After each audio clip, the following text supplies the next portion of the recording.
వెంకటేశాయ నమః. ఏడు కొండల వెంకటేశ, మూడు మూర్తుల శ్రీనివాస. ఏడు కొండల వెంకటేశ, మూడు మూర్తుల శ్రీనివాస. ఏడేడు జన్మముల పాపములను ఎడబాచి బ్రోచే శ్రీనివాస. ఏడేడు జన్మల పాపములను ఎడబాచి బ్రోచే శ్రీనివాస. ఏడు కొండల వెంకటేశ.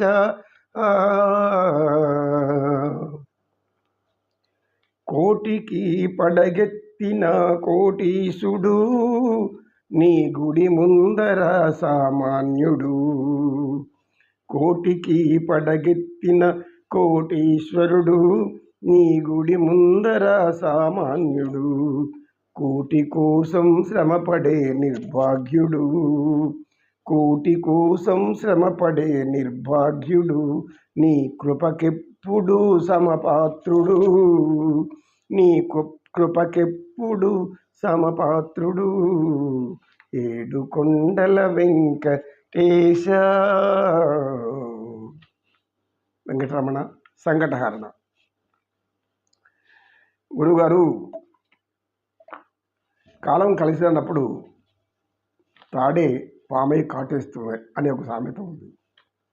దీన్ని ఎలా గ్రహించాలి అని నైనా ఇలా చెప్పాలి అంటే మనకి ఎన్నో ఉన్నాయి. కాలం కలిసి రానప్పుడు తాడే పామై కాటేస్తుంది అంటే తాడు పాము ఎందుకు అవుతుంది? అవదు. కానీ కలిసి రాలైనప్పుడు అంటే అనుకూలంగా లేని పరిస్థితుల్లో జీవితం గడుస్తున్నప్పుడు పాములుగా కాటు వేసేవాళ్ళు అనేక మంది మనల్ని కాటు వేస్తూనే ఉంటారు. ఎందుకంటే వాళ్ళ స్వభావం అది. ఎవరైతే కొన్ని ఆర్థికంగాను లేదా ఏదో ఇంట్లో పరిస్థితులు బాగలేకను ఈ అనేక కర్మల కొద్దీ సంభవించినటువంటి జీవితాలు అనుభవిస్తుంటే వాళ్ళని ఎత్తి చూపితే ఎగతాళి చేస్తూ వాళ్ళు నిరంతరం సూరల్లా గుచ్చుతూ మాట్లాడేవాళ్ళు పాము కన్నా ప్రమాదమైన వాళ్ళు. పాము కన్నా ప్రమాదమైన వాళ్ళు. ఎందుకంటే కాలం కలిసి రాలేదు. కాలం ఎందుకు కలిసి రాలేదంటే కర్మ కొద్దీ కలిసి రాలేదు. అంటే మీ కర్మలు అనుసరించి జన్మలు ఉందని మనం చెప్పుకున్నాము. ఇప్పుడు అలాంటి పరిస్థితుల్లో కొందరు ఎంత కూలి పని చేసుకున్నా గంజి కంటే ఎక్కువ తాగలేకపోతున్నారు. కొందరు 2 పూట్ల ఆహారం లేకుండా జీవించే వాళ్ళు ఉన్నారు. కొందరు అయితే భిక్షగాళ్ళుగా మారి భిక్షాటన చేస్తూ జీవించే వాళ్ళు ఉన్నారు. మనం చూస్తుంటే దేవాలయాల దగ్గరికి వెళ్తే అనేక మంది వృద్ధులు వృద్ధ స్త్రీలైనా సరే, వృద్ధులైన పురుషులైనా సరే ఉన్నారు. వాళ్ళు నిత్యం రోగాలతో పీడించబడుతూ అడుక్కొని తింటుంటారు, యాచిస్తుంటారు, యాచకులుగా ఉంటారు. అందుకే మనం ప్రతిసారి చెప్తున్నాం, ఎక్కడైనా ఎవరైనా యాచన అంటే మన చేతుల్లో ఉండేది ఒక రూపాయో 5 రూపాయలు ఎంతో ఒకటి దానం చేసి పుణ్యం చేసుకోవాలి. ఎందుకంటే వాళ్ళకి కర్మల వల్ల ఆ యొక్క దేహం సంప్రాప్తమైంది, ఆ జీవితం సంప్రాప్తమైంది. అలాంటి స్థితిలో మనం సహాయం చేసామనుకుంటే వాళ్ళు మిమ్మల్ని మనల్ని ఆశీర్వదిస్తారు. భగవంతుడు చల్లగా చూడాలి, ఎందుకు మేము అనేక పాపకర్మలు చేసి ఈ బాధలు అనుభవిస్తున్నాము, మీరైనా ఇలాంటి జన్మ వద్దు, మీరు సుఖంగా ఉండండి, సంతోషంగా ఉండండి అని ఆశీర్వదిస్తారు. ఇది మన కంటికి ప్రత్యక్షంగా కనబడుతూనే ఉంటుంది. దానిలో వెళ్తుంటాము. ఇప్పుడు స్త్రీ పురుషులు కాని వాళ్ళు కూడా అనేక మంది ఉంటారు. అటువంటి వాళ్ళు అక్కడక్కడ ఆగి మాకు డబ్బు ఇవ్వండి, ధనం ఇవ్వండి అడుక్కుంటుంటారు. అంటే వాళ్ళు ఎవరు ఇదేనికి వాళ్ళకి ఏ ప్రభుత్వం పట్టించుకోవాలి, లేదా ఎవరన్నా చెయ్యాలి, ఏ సమాజాలు పట్టించుకోవాలి. మనం చూస్తూ ఉంటే ఈ అనాథ శరణాలయాలు, అనాథ సమాజాలు అనేకం ఉన్నప్పటికీ ఎందుకు వీళ్ళు బయట తిరుగుతున్నారు? తీసుకొని వాళ్ళని ఆదరించలేకపోతున్నాయి. వాళ్ళని ఎందుకు ఆదరించలేకపోతున్నాయి? వ్యవస్థలు అనేకం విధాలుగా బ్రతికే వాళ్ళు ఉన్నారు, దానం చేసేవాళ్ళు మస్తుగా ఉన్నారు.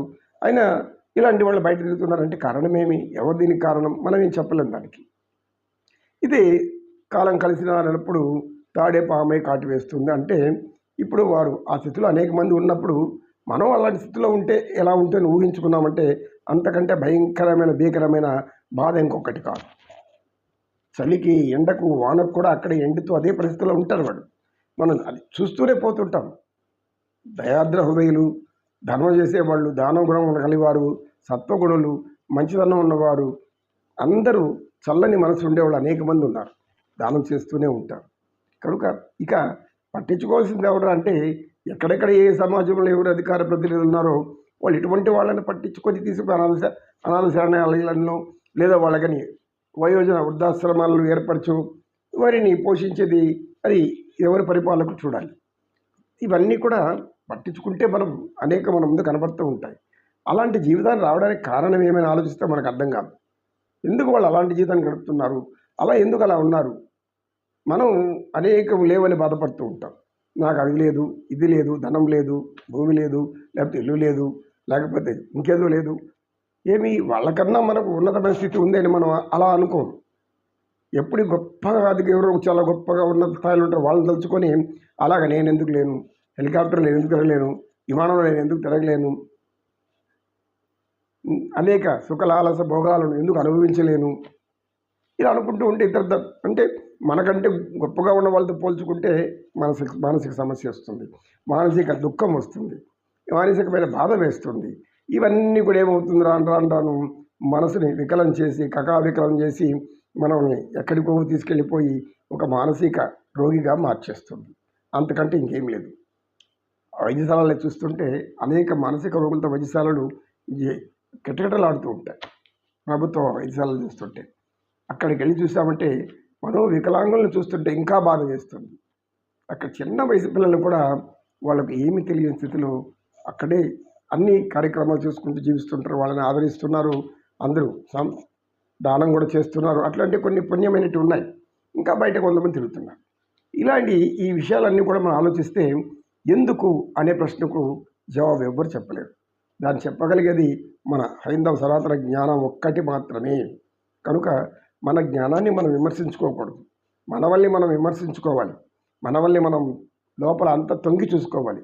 ఎందుకు ఇలా వచ్చింది, ఏ కర్మ మనల్ని బట్టి పీడిస్తుంది అనుకొని ఆలోచించుకొని మనలో మార్చుకున్నామంటే, మార్పు వచ్చిందంటే భగవంతుడి అనుగ్రహం ఉంటుందని శ్రీమన్నారాయణుడు స్వయంగా భాగవతంలో చెప్తారు. శ్రీకృష్ణ పరమాత్మ ఆయన భాగవతంలో కృష్ణావతారంలో చెప్పేటటువంటి సత్యాలే ఇవి. కనుక మనో బలహీనతకు లొంగిపోవద్దండి. మీరు బలహీనులు కాదు, బలవంతులు. మీరు శక్తిహీనులు కాదు, మహాశక్తివంతులు. మీరు అజ్ఞానులు కాదు, జ్ఞానవంతులు. మీరు అపవిత్రులు కాదు, చాలా పవిత్రులు, పరమ పావనులు, పరమ పుణ్యులు అని ఆలోచించుకోండి అంటాడు స్వామి వివేకానంద. అని చెప్పేది అదే. మిమ్మల్ని మీరు ఏ గొర్రెలతోనో మేకలతోనో లేదా చీమలు కూడా గొప్పగా బతుకుతున్నాయి అని అటు బలహీనమైన వాటితో పోల్చుకోవాకండి. సింహాలుగా పోల్చుకోండి, వ్యాఘ్రాలుగా మార్చుకోండి, పులులు, ఇలా గొప్ప గొప్ప వాటితో పోల్చుకోండి. గరుత్మంతుడితో పోల్చుకోండి.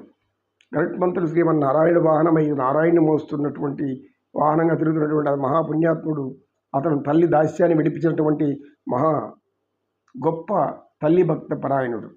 అటువంటి వాడు నారాయణుడికి వాహనమైనాడు. ఎంత పుణ్యమో. ఇతత్ సర్వం శ్రీకృష్ణార్పణమస్తు. ఓం తత్సత్. కృష్ణం వందే జగద్గురు.